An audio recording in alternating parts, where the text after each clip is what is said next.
Oh my gosh, is that a cool shirt? I love that shirt. Let me tell you a story about dreaming. 2005 brought us a lot of great things, but I'm not even gonna bother mentioning those right now because we're gonna talk about the best thing that happened that year, the adventures of Sharkboy and Lavagirl in 3D. Sharkboy and Lavagirl was created by Robert Rodriguez, the man who directed Sin City, a movie my mom and dad walked out of. Sharkboy and Lavagirl was actually based off a child's imaginations and dreams. So this movie was legitimately written by a 7-year-old. And it shows, but still, regarded as the Citizen Kane of our generation, Sharkboy and Lavagirl tells a story about a kid named Max, a boy with a big imagination and an even bigger temper. He ruined my dream journal! I did not! Max is a dreamer who has created 2 superheroes, one being Sharkboy, someone who's half boy, half shark, full hormonal monster, and the other being Lavagirl, a girl who keeps forgetting that everything she touches burns to ash, which totally doesn't get annoying. Anyways, I've babbled for long enough. Let's get to the meat and potatoes. This is The Adventures of Sharkboy and Lavagirl. In 3D. The film starts with a quote from a fictional person that's written in impact font. We meet Sharkboy as a child and we see him giving sushi he made to 4 sharks that he's apparently all named. They're named Good Milk, Piggy, Egg Batter, and Kraken. He must have named Kraken first and then gave up on the other 3. So after a storm happens or whatever, Sharkboy is found floating away from his father on the ocean, which is funny. So with natural selection and evolution, I guess, this 4-year-old sprouts gills and fins. We get to be introduced to the true main character of this film, Max, by seeing that he fishes and accidentally fishes Sharkboy, which has to be traumatizing. Can you imagine going for a nice, lovely fish and then you accidentally catch a child? He seemed lost. I don't think he's lost. I think he wants to kill you. I mean, look at that gaze. That is not a gaze you should trust, especially from a child you just fished out of the ocean. So I snuck him home. Never mind. Max's death is gonna be his own fault. I can see the papers now. Young boy mauled to death by rogue fursuiter. R.I.P. Okay, I just got one question.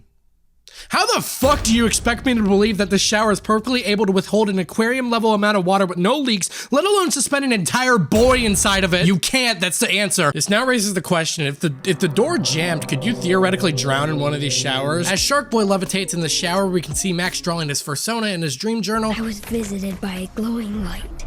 An amazing girl with purple flames for hair. Okay, how the fuck are all these people breaking into Max's home with no repercussions? Now this pink-haired girl who just burst into his house and is probably burning the carpet, what do you think his response is to seeing this weird mystery lady? Well, Lavagirl, of course. Very smooth, Max. Nice going, Maxwell. Very smooth. We then reveal that this has all been a story that Max has been telling to his class, to which everyone responds by throwing paper balls at him. Fucking loser. Linus, being the Chad of the school, retorts to Max that they're supposed to be telling True story. You know, spoiler alert, Linus is supposed to be the bad guy or whatever, but he's been spitting nothing but straight facts the entire time. Literally, the project is about telling true stories, and this fucker told about Sharkboy and Lavagirl. Yes, I know it's true or whatever, but still, no one's gonna believe you. Can you imagine if you had to do a project about real world wars in your class, and some kid in the back just came up and did an entire project about the Dream SMP wars, and then George exploded? Okay, cool. This project was about the Civil War, so you get an F. So naturally, being the best teacher ever, George Lopez decides to give his students a platform to bully this child some more. How many people think Max's story is true? Not true. Made up. Not true. It's just a made up story. Linus then says, If it's true, why don't you bring Sharkboy and Lavagirl to class tomorrow? and then Max responds like he got caught out that his girlfriend from another school doesn't exist. They went away.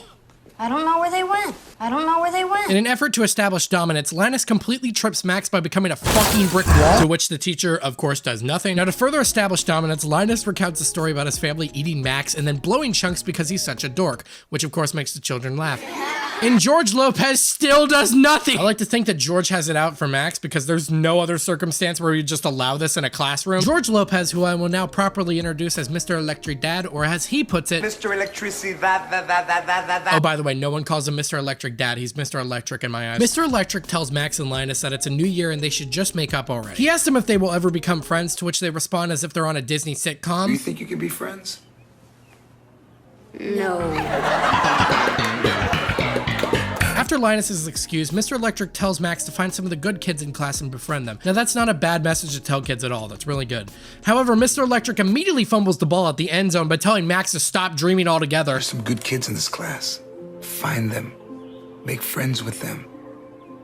Dreaming keeps you from seeing what's right here in front of you. Proving yet again that he's the shittiest 4th grade teacher in all of history. Max is then confronted outside by Linus and the coolest kids in school who saw Aaron Carter's hairstyle once and went, yes. Wow, Linus. Your skills are weak. That was a zoom that could have fit right into the office, my god. They then play a sound effect that makes it sound like he punched Linus. However, there's literally no cut that shows this. Oopsie doopsie, editing Tony here. Now if you look, there actually is, like 3 frames where Linus is getting bitched by a book, I guess. I don't know, you blink and you miss it. So, I'm not gonna cut out what I said because I'm not filming this bit again. Hey, psst, this is a running theme in the movie. Things that we are supposed to believe happen that don't happen. Or as they're better known, say it with me everyone, continuity errors, yeah. Max then proceeds to run towards the playground and we find out that Linus is a mob boss or something because he's able to recruit the entire playground against him by shouting, "Get the book!" Max is then cornered by Linus and one of his very cool goons, to which Max responds by chucking the book at the bully's head. Max then dives head first down the slide up to the book, probably a huge safety hazard. This part has always pissed me off. Instead of running towards the stairs that are clearly visible, Max decides to pull Katniss in the Hunger Games and climb up this tower toy that I don't know the name of. This proves to be the worst decision as he gets his nuts bitched by the playground and drops the dream journal right into Linus's hands. Oh no! Also, once again, this is either a continuity error or proof that the bullies are supervillains, but we can see that the bullies are climbing up right after him, but when Max chastises himself, they're nowhere to be seen. Also, I just noticed this, when Linus catches the book, you can hear in the background one of the extras go,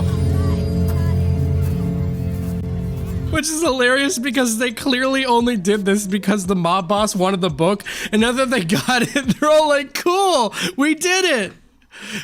Why did we do that? We then cut to Max being awakened by his alarm clock that is a clear fire hazard. Holy shit, there's active sparks with this alarm clock. Max, you're gonna explode. Please don't let me have to go to school. They'll make fun of me, I know it. I wish I could just escape this loser world and go to planet Drool.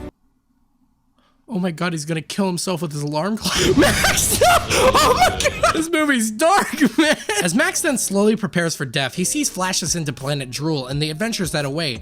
And they look absolutely horrible. His parents have also seemed to take in the Mr. Electric Guide to Parenting because they also tell him to stop dreaming. Kids need their dreams. Kids need to grow up. God, every adult in this movie sucks. At breakfast that day, Max's dad shows Tobor, a robot that Max failed to complete, but Jesus Christ, that's further than I could have got at his age. To which Max depressingly replies that it won't work. Want to finish making Tobor? It won't work. Well, how do you know? Because you told me it wouldn't. Holy shit, I hate Max's parents. Bad enough your father's head is in the clouds, but not you too, okay? Not you too. Just push that dream aside and move on. Holy shit, I also hate Max's mom. This mom is actively crushing her husband's dreams of being a writer and Max's hopes of anything remotely positive happening in his life. So the mom just casually dangles the idea that his parents are gonna get a divorce right before he goes to school. Holy shit, are you trying to make his day worse? Hey, look, it's Dream Boy. What is it with the bullies and their endless supply of paper balls to chuck at Max? Mr. Electric presumably starts teaching about tornadoes when Marissa, Mr. Electric's daughter, just rudely blurts out her OCs that she created during his lesson. When cold air mixes with hot air, it can form a tornado.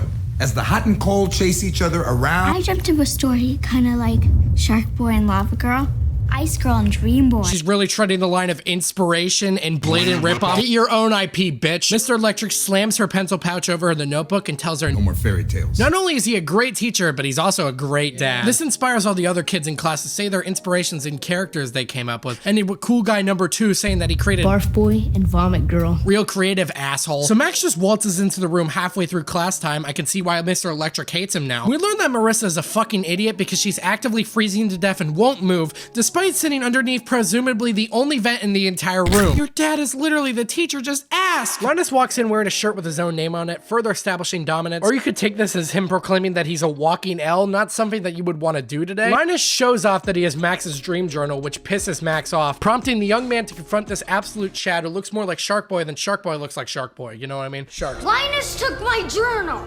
I did not. Minus! I mean Linus. You get a minus. Was that a mistake that just left in? I mean, he seems genuinely caught off guard at first. Minus! I made a horrible mistake. Whatever, the scene's gold. Linus then reluctantly gives Max back his dream journal, with Mr. Electric threatening Linus with a legal name change to Minus, which would be unfortunate. As Max charges back into his seat, one of the extras looks right into the camera. Max gets actively more and more livid as he finds out that Linus bitched his journal, leading to quite possibly the most overdramatic scene in all of cinematic history. He ruined my dream journal. I did not. Mr. Electric, send him to the principal's office and have him expelled. You're in my class, not the other way around. I know everything, and you know nothing. At the end of class, Both of you will report to the principal's office. With your parents!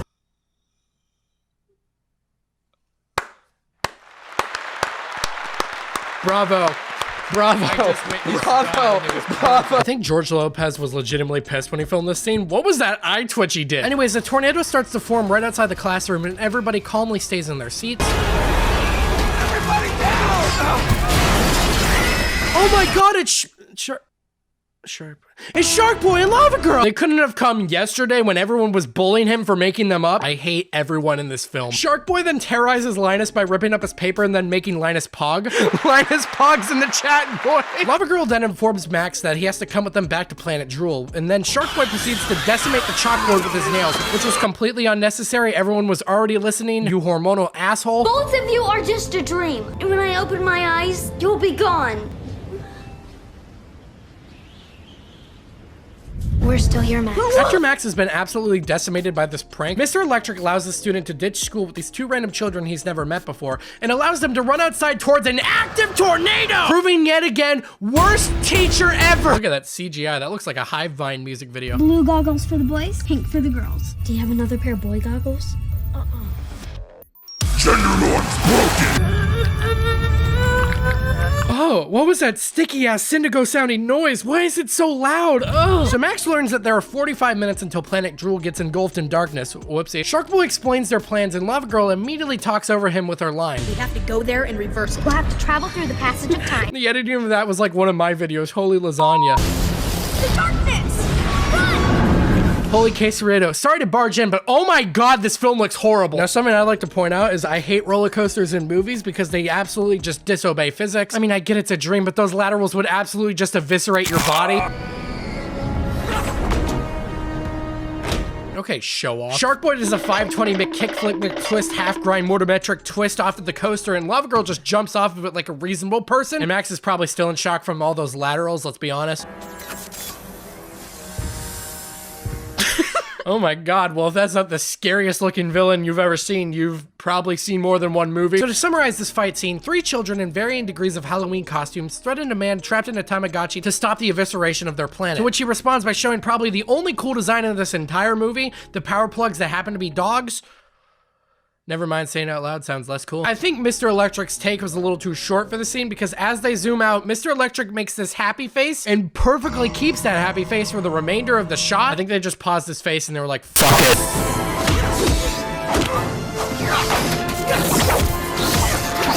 So yeah, it's pretty much the best thing ever made.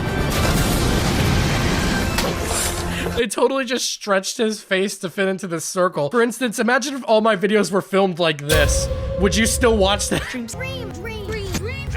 Dream. I'm pretty sure they say dream more times in this scene than MLK did in his entire speech. After quite possibly the coolest fight scene in all of cinema, Mr. Electric sends our 3 protagonists to the dream graveyard, where we learn that Max is even more useless than we thought. Lavagirl doesn't know the full extent of her powers and is using this road trip with Max to discover those powers, something that causes tension between her and Sharkboy. We thought you'd find a great use for your powers and heal the planet. Max thought his dream world would be a happy place.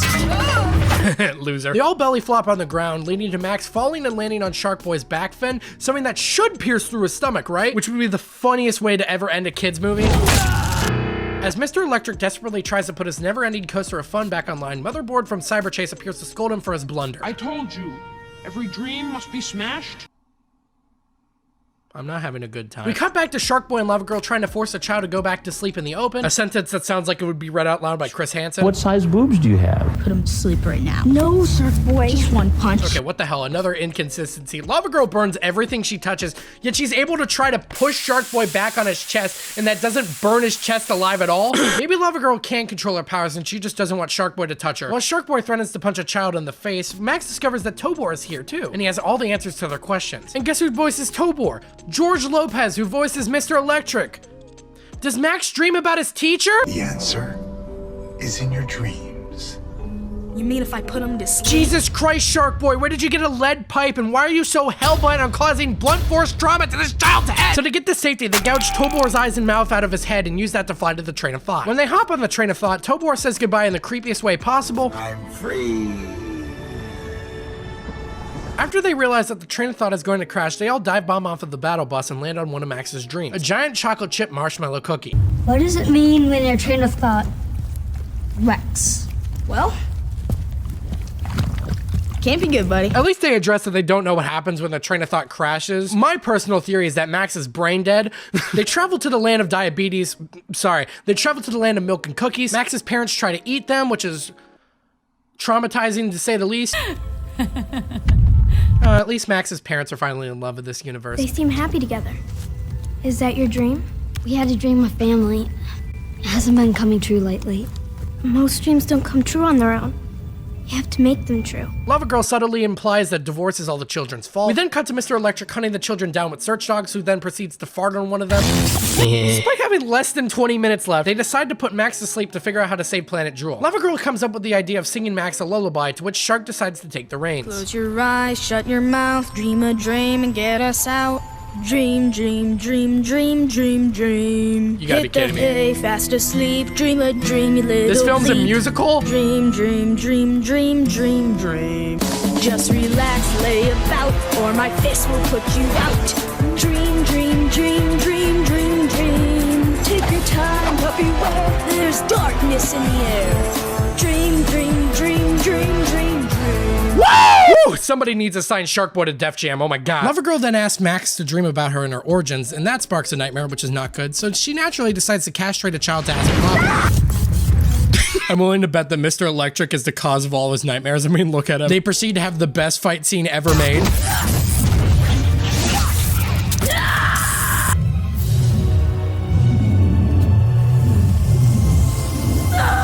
I could just upload this entire scene to YouTube and it would be the funniest video ever. It's up to you now. Well, that gives me nightmares, and I see why he was having nightmares before. It's a banana split boat. Then let's split. Jesus Christ. As Max and the gang ride down the stream of consciousness, Max pees into the sugar to show that he knows about the crystal heart. They have to go to the Ice Princess to retrieve the ice crystal, which can freeze time, giving them more time to save the world. I'm fire. She's ice. We must be enemies. Racism. The three of them get to the ice castle and must get across this terrifying bridge with the potential Lavagirl burning down the entire bridge, which, spoiler alert, eventually happens. These people can't do anything correctly, I swear to God. Anyways, it turns out to be a trap, and they get kidnapped by Mr. Electric to reveal that the new owner of Planet Drool is Linus from earlier. He's rocking that Megamind drip. They proceed to escape by sliding down a pole, Little Nas X style. Max realizes his powers and tells Sharkboy about the whereabouts of his father. Sharkboy, your father Willie is at the bottom of the ocean. He's in a submarine. Why would you phrase it like that, you dickhead? Hey, Sydney, I'm really sorry. Your mom got shot up. What? With her COVID vaccine. She's gonna be fine. Why would you say it like that, Dad? So the three of them arrive at their ice crystal and retrieve it. However, once again, Sharkboy messes it up and makes Max drop the crystal. Lavagirl decides to catch it and becomes Among Us. No, I can't escape. They make them marry to retrieve the ice crystal or whatever, blah, blah. That scene was boring. When is this movie gonna pick back up? Oh my God, they're riding Lavagirl! Holy shit, this movie kicks ass. As they try to use the ice crystal to freeze time, they realize that it didn't work and they're kind of screwed. Mr. Electric shows up and taunts Sharkboy, to which Sharkboy decides to belly flop into the water. Now, I'm no shark or anything, but if belly flops kind of seems like the worst way to enter any body of water. Mr. Electric puts electric eels in the water, and instead of getting out of the water like a normal person, he decides to swim even deeper down to escape the lightning bolt fast eels. Did he survive down there? He can hold his breath, but not forever. I thought he had gills. He can surely breathe underwater, right?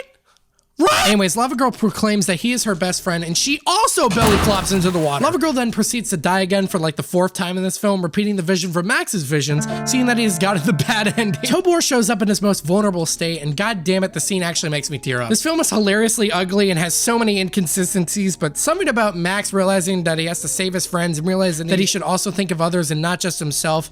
Why did this scene get to me when scripting this video? Anyways, this is a good scene with actual emotional weight, which is then immediately ruined by Sharkboy waking up, running a 1,000-meter dash with Lavagirl in his hands, and then proceeds to chuck that bitch into an active volcano! After Lavagirl realizes that her destiny was to provide light to Planet Drool, Max has full superpowers now and can now run really fast. He's basically the Flash as a little boy. He's able to unfreeze the ocean, which is cool, but you wanna know what isn't cool?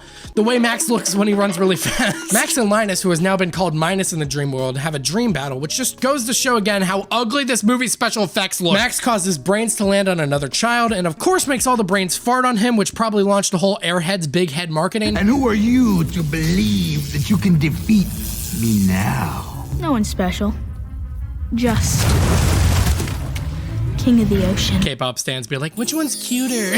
So Max and Linus have a fight to see which one can make their wood the tallest, which leads to Max saving Linus from dying. Aw, they're falling in love. Okay, this is not me being weird or anything. It's literally canon that Sharkboy and Lavagirl have a child together in the sequel. So if the kiss burned his cheek, did Sharkboy burn his dick off? After Max saves the day with the power of friendship, it turns out that Max has been asleep this entire time and that Mr. Electric is coming to Earth. To which Mr. Electric Dad has an identity crisis, seeing himself as a villain. In an effort to remain not only the worst parents on Earth, but also the dumbest people on Earth, Max's parents run out into an active tornado to go to Max's school to save him. Of course, the tornado is literally right behind them, and his dad clutches onto the thinnest tree ever made to keep them alive. How on God's green earth has this tornado not completely bitched this tree yet? Max's parents finally express that they love each other, and Max's mom gets swallowed up by the tornado. Of course, Max's dad, presumably watching his wife die, now wants to die himself. So he lets go of the tree. His wife is literally airborne a minute ago. How is he not dead? Did the tornado only want to kill Max's mom? Because I'm all down for that. So to make it even dumber, Lavagirl saves Max's mom, bringing her out while holding her hand, which for some reason isn't searing her flesh off. Even dumber than that, there's now a second tornado right behind the dad, which of course swallows him right up. So the mom's saving the dad's dead, right? Wrong! Sharkboy emerges from the tornado now. Obviously a predecessor to Sharknado. So we come back to the classroom. Mr. Electric Dad, proving yet again that he's the worst teacher ever, asks his new army of children how to defeat Mr. Electric in the middle of an active tornado. Marissa reveals that she also has ice dreams and walks out to defeat Mr. Electric. As Marissa freezes Mr. Electric to death, we realize that her dad has probably fled the country and has been replaced by a substitute teacher. Well, I guess Mr. Electric is not the only one to completely be replaced by a different person, because when Marissa kills Mr. Electric and the day is saved, Linus is now an entirely different child. I love this movie. Something you've probably noticed that I haven't addressed yet. Why is everything a green screen in this film? They're clearly on set for when Max is running after his parents, and then it's on a green screen for when he hugs them. Were his parents just not available that day? This film baffles me. Max wraps up the film by recounting a story through a faux "Where Are They Now" segment. That's cool and all, but I'm more baffled by the fact that there were 3 deadly tornadoes right by the school. The school's teacher emerged out of one of them as a villain, electrocuted a child's ass out in the open for everyone to see. The teacher's daughter froze this bizarre version of her own father and caused him to explode. Sharkboy and Lavagirl were proven to be real, proving Max isn't insane, and despite all this, they still had school the next day. I give this film a 6 out of 10. Sharkboy and Lavagirl is absolutely insane, but I'd be lying if I said I didn't love it. It's hideous, most of the jokes don't land, it's stupid, but goddammit if this movie isn't perfect. In fact, I would go as far as to say that there's absolutely nothing wrong with this film in any Okay, maybe there's one thing. In the credits, it's revealed that 2 of the 3 songs in this film are performed by Sharkboy and the Lavagirls, which we can all agree is just nepotism. It really just goes to show that Robert Rodriguez really made everything in this movie. I mean, he wrote it, directed it, he apparently shot it too. He also produced the songs. What a Chad. This was most definitely a passion project for him, and I think that's why I love it despite all of its major flaws. And probably because I remember this movie from my childhood, and I naturally am biased.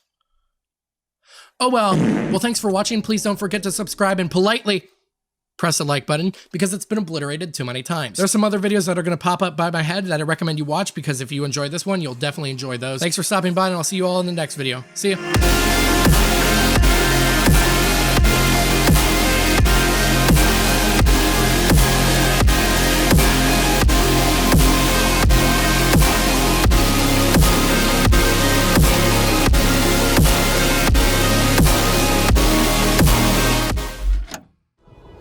Beans.